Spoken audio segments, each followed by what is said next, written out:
श्री कृष्ण की बुद्धि, the wisdom of Lord Krishna. बहुत समय पहले की बात है। मथुरा और वृंदावन के बीच गोकुल नाम का एक सुंदर गांव था। वहीं नंद बाबा और यशोदा अपने पुत्र बालक कृष्ण के साथ रहते थे। कृष्ण बचपन से ही बहुत चंचल, प्यारे और होशियार थे। सब उन्हें प्यार करते, लेकिन उनकी बुद्धि और समझदारी ऐसी थी कि बड़े बड़े लोग भी हैरान रह जाते। एक, इंद्र का अभिमान और कृष्ण की बुद्धि। एक दिन गोकुल में बारिश नहीं हुई। किसान चिंतित थे, खेत सूख रहे थे, जानवरों को पानी नहीं मिल रहा था। गांव वाले हर साल की तरह देवता इंद्र की पूजा करने की तैयारी करने लगे ताकि वो वर्षा करें। कृष्ण ने यह देखा और मुस्कुराए। उन्होंने सबको इकट्ठा किया और बोले, माँ, क्या वर्षा सिर्फ इंद्र करते हैं? क्या हमने अपने गोवर्धन पर्वत, जो हमें घास, लकड़ी और पानी देता है, उसका कभी आभार जताया? गांव वाले चकित रह गए। कृष्ण ने आगे कहा, इंद्र को पूजने से अच्छा है कि हम गोवर्धन पर्वत की पूजा करें, क्योंकि वही हमें अन्न और जल देता है। सबको यह बात बहुत सही लगी। उन्होंने इंद्र की पूजा बंद करके गोवर्धन पूजा शुरू कर दी। लेकिन इंद्र का अभिमान आहत हो गया। वह क्रोधित होकर बोला, इन ग्वालों को मेरी शक्ति का एहसास कराना होगा। और उसने आकाश में भयंकर वर्षा शुरू कर दी। आंधी, तूफान, बिजली, बादल सब गोकुल पर टूट पड़े। लोग डर गए, पर कृष्ण शांत रहे। उन्होंने कहा, डरो मत, हम सब सुरक्षित रहेंगे। कृष्ण ने अपनी छोटी उंगली पर गोवर्धन पर्वत उठा लिया। सारे गोकुलवासी और पशु उस पर्वत के नीचे आकर सुरक्षित हो गए। 7 दिन तक वर्षा होती रही, लेकिन कृष्ण की उंगली नहीं डगमगाई। आखिरकार इंद्र को अपनी गलती का एहसास हुआ। वह नीचे आया और बोला, कृष्ण, मैं तुम्हारी बुद्धि और भक्ति को प्रणाम करता हूँ। मैंने घमंड में आकर गलती की।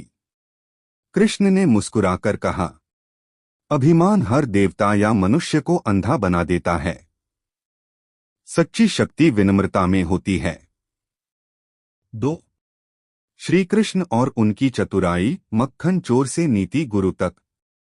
कृष्ण का बचपन उनकी चंचलता के लिए भी प्रसिद्ध था। वो दोस्तों के साथ मक्खन चुराते और जब पकड़े जाते तो भोले चेहरे से सबको हंसा देते। एक बार यशोदा माँ ने उन्हें रंगे हाथ पकड़ लिया।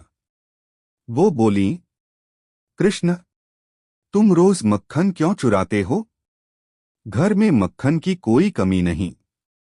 कृष्ण मुस्कुराए और बोले, माँ, अपने घर का मक्खन तो मेरा है, लेकिन जब मैं दूसरों का मक्खन खाता हूँ तो उन्हें भी खुशी मिलती है। मैं सबके दिल का दुख मिटाता हूँ, इसलिए मैं मक्खन चुराता नहीं, बांटता हूँ। माँ यशोदा हंस पड़ी और उन्हें गले लगा लिया।